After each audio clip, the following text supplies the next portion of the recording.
Hello students, welcome back to our channel. हमने अभी तक बैंकिंग के 2 वीडियोस कर चुके हैं। आई होप आप सबको मेरी अभी स्क्रीन दिख रही होगी। तो फिर उन 2 वीडियोस में हमने bank of Hindustan, 3 presidency bank, Allahabad bank, उसके बाद 1906 के 3 बैंक्स के बारे में कर लिया है। अब हम आगे बढ़ते हैं। इंडिया का बैंकिंग सिस्टम की कहानी सिर्फ बैंक्स की नहीं है, ये कहानी है इंडियन इकोनॉमी के बैकबोन की। आज हम बात करेंगे ऐसे ही 3 हिस्टोरिक बैंक्स की जिनसे मॉडर्न इंडियन बैंकिंग की नींव पड़ी। सबसे पहले है इंडियन बैंक। 1907 में ये मद्रास, आज के चेन्नई में इस्टेब्लिश हुआ।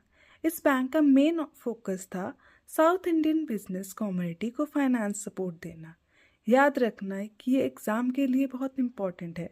फाउंड हुआ 1907, प्लेस थी इसकी मद्रास, और नेशनलाइज हुआ ये 1969 में।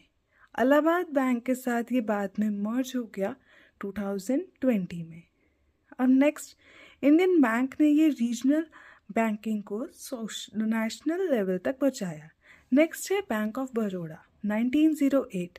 इस बैंक की फाउंडेशन रखी गई एक राजा के द्वारा, जो बड़ौदा के थे। उनका नाम था महाराजा सयाजीराव।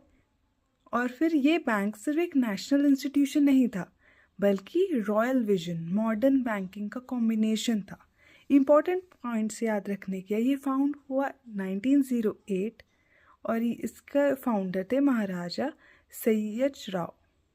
ये नेक्स्ट है देना बैंक, और विजया बैंक को इसने एब्जॉर्व कर लिया 2019 में।